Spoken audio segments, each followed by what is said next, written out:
Good morning, students. Today we are going to discuss about the challenges to political parties. So, whenever the political parties are formed, as these people parties are formed with many people, so there are lots more challenges or difficulties they need to face. The first challenge here it is given is lack of internal democracies within parties. All over the world, there is a tendency in political parties towards the concentration of power in one or few leaders at the top. Parties do not keep membership register, do not hold organizational meetings, and do not conduct internal elections regularly. Ordinary members of the party do not get sufficient information on what happens inside the party.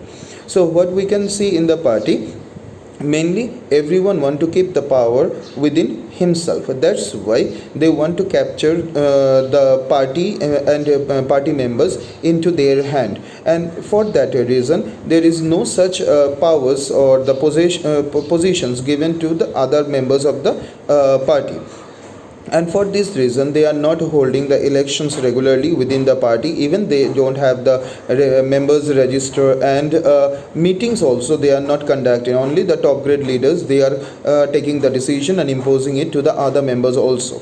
And many of the ordinary members, many of the times we can see they do not have the access what is happening within the party. The second challenge is dynastic succession. Dynastic succession means there were many parties in our country and in others also where the party matters are not transparent with its procedures and functioning. So there we can see that whoever is the leader, his successors are becoming the leaders generation after generation. So party cannot be kept in one hand. So this dynastic succession is one such problem to make the parties a pure democratic matter. The third challenge is about growing role of money and muscle power in parties, especially during election.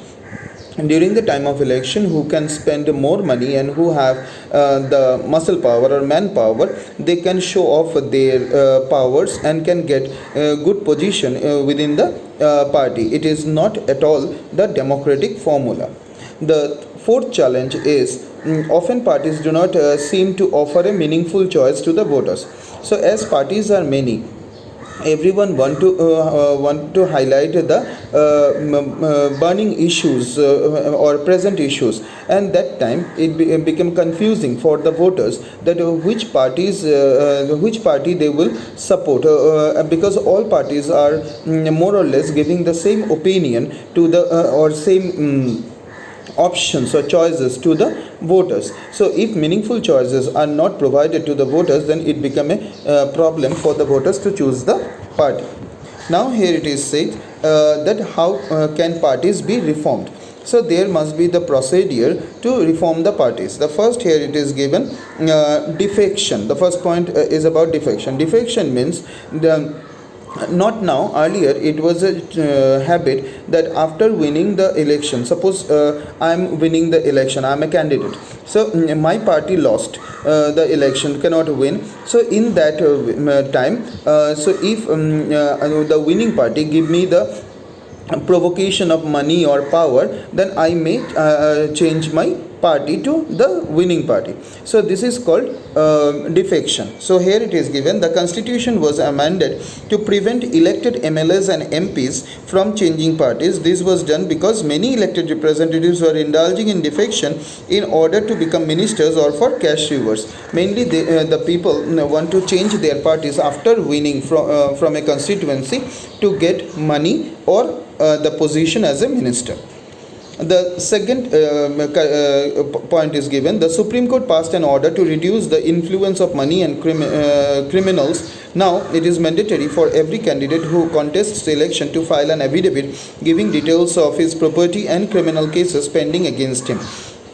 So in the third point, challenges, we found money and muscle power. So many of the candidates use their property and use their criminal characters during the time of election. That's why presently it is made compulsory for every candidate to produce an affidavit with all the details about their property and if any case is there against them in the matter of criminal matter, so that's supposed to be submitted to the election commission. After that only, after supervising all this, the election commission can grant the candidate to contest the election.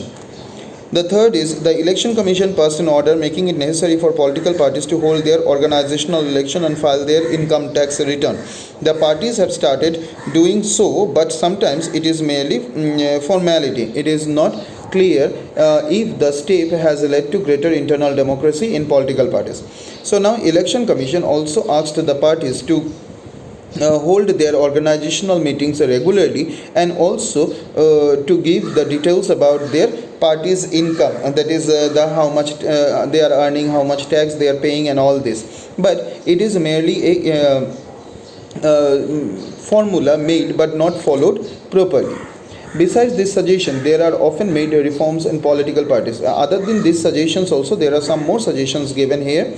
A law should be made to regulate the internal affairs of political parties. It should be made compulsory for political parties to maintain a register for its members, to follow its own constitution, to have an independent authority, to act as a judge in case of party dispute, and hold open election to the highest put. In this point, it is said that a law need to be passed through which a party need to be cared properly. That is, their internal matters, their disputes, everything should be followed properly, so that they can be the proper democratic party. If a party can be a purely democratic, then they can make the country democratic.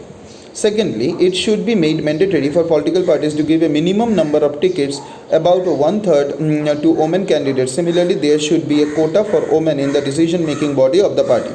It is said that party should give the tickets as per the reservation made by the constitution, like 33% reservation for women. Even this in the ruling members, among the ruling members, like the top leaders, women should be there, because women participation in decision making is highly needed.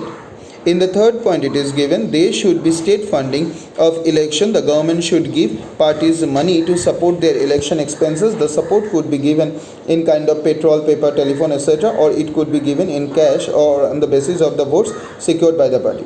So as the money spent by the parties during the time of election campaign too much, that's why to restrict that, it is suggested that state funding should be there. That is, government should give the money to the parties to campaign for the election. Now it can be directly in cash or in case of, in the matter of kind, like paper, telephone, petrol, etc. Otherwise, another suggestion it is given that whatever votes they got, on that basis cash money the state should provide to the parties to contest election and for their campaigning. So this is the point we discussed. Now we completed this chapter. Already I gave some of the questions, and another questions I will provide you in the future. Thank you for today.